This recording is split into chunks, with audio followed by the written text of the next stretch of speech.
আজকে তুমি আনন্দ ফুর্তি করছো, আজকে তুমি ভোগ বিলাসিতায় মত্ত হয়ে আছো। আগামীকাল হয়তো তুমি কবরের অধিবাসী হয়ে যাবে, আগামীকাল হয়তো তুমি মৃত্যুবরণ করবে। হে দুনিয়ার মানুষ, নিজের সুস্থতার ব্যাপারে অহংকার করো না। তুমি কি দেখোনি কোন ধরনের অসুস্থতা ছাড়াও কত সুস্থ মানুষ দুনিয়া থেকে বিদায় নিয়েছে? হে দুনিয়ার মোহে আচ্ছন্ন ব্যক্তি, আল্লাহর কসম করে বলছি, তুমি কবরে একাকী থাকবে, তোমাকে মাটি চাপা দিয়ে আসা হবে, তোমার এই সুঠাম দেহে কীট পতঙ্গ বাসা বাঁধবে। তোমার পূর্বে যারা দুনিয়া থেকে বিদায় নিয়েছে তাদের থেকে শিক্ষা গ্রহণ করো, তোমার পূর্বে যারা মৃত্যুবরণ করেছে তাদের থেকে শিক্ষা গ্রহণ করো। আল্লাহর শপথ করে বলছি, যখন তোমার মৃত্যু চলে আসবে তখন তুমি অনুতপ্ত হবে, যখন তোমার বিদায়ের ডাক চলে আসবে তখন তুমি অনুতপ্ত হবে। আল্লাহর কসম, তুমি সেদিন নামাজ না পড়ার কারণে অনুতপ্ত হবে, তুমি সেদিন অনর্থক কাজে সময় নষ্ট করার কারণে অনুতপ্ত হবে। আমার প্রতিপালকের কসম করে বলছি, তুমি সেদিন নামাজ না পড়ার কারণে অনুতপ্ত হবে, তুমি সেদিন সময়ের অপচয় করার কারণে অনুতপ্ত হবে। কিন্তু সেদিন তোমার এই অনুশোচনা কোনো কাজে আসবে না। তুমি আফসোস করতে করতে চিৎকার করে বলবে, রব্বির জিউন, রব্বির জিউন লাআল্লি আমালু সালিহান ফীমা তারাকতু। হে আমার প্রতিপালক, আমাকে দুনিয়াতে আবারও ফিরে পাঠাও। হে আমার প্রতিপালক, আমাকে দুনিয়াতে আবারও ফিরে পাঠাও। হে আমার প্রতিপালক, আমাকে দুনিয়াতে আবারও ফিরে পাঠাও, যাতে করে আমি দুনিয়াতে যে ভালো কাজগুলো করে আসতে পারি। আল্লাহ তাআলা তখন তোমাকে লক্ষ্য করে বলবেন, কাল্লা, কখনো না, তোমাকে আর কখনোই দুনিয়াতে ফিরে পাঠানো হবে না। অন্য আয়াতে এসেছে, যখন মানুষ ভালো কাজ করার জন্য পুনরায় আবার দুনিয়াতে ফিরে আসতে চাইবে তখন আল্লাহ তাআলা বলবেন, আওয়ালাম নুআম্মিরকুম, আওয়ালাম নুআম্মিরকুম মা ইয়াতাযাক্কারু ফীহি মান তাযাক্কার ওয়া জাআকুমুন নাযীর ফাযুকু ফামা লিয-যালিমিনা মিন নাসীর। আমি কি তোমাদের দীর্ঘ জীবন দেইনি?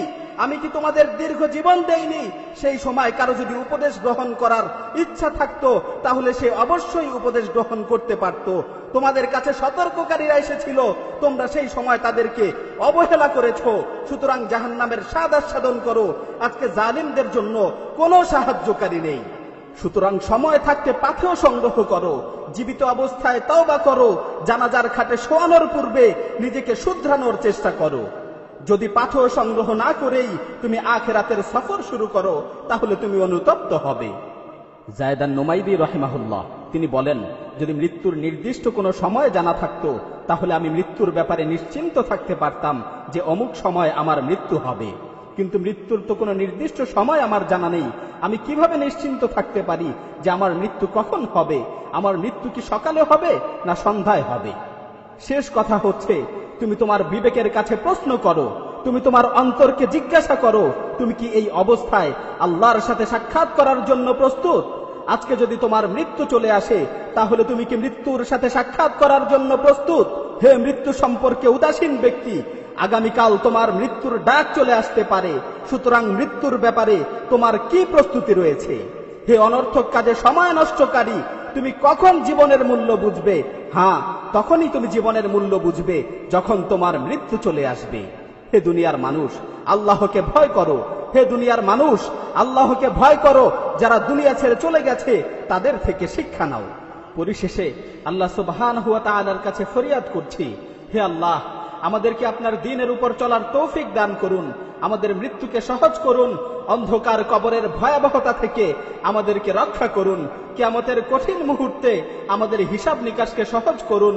রব্বানা আতিনা ফিদ দুনিয়া হাসানাহ ওয়া ফিল আখিরাতি হাসানাহ ওয়া কিনা আযাবান নার। হে আল্লাহ, দুনিয়া ও আখিরাতে আমাদেরকে কল্যাণের জীবন দান করুন এবং আমাদেরকে জাহান্নামের আযাব থেকে রক্ষা করুন।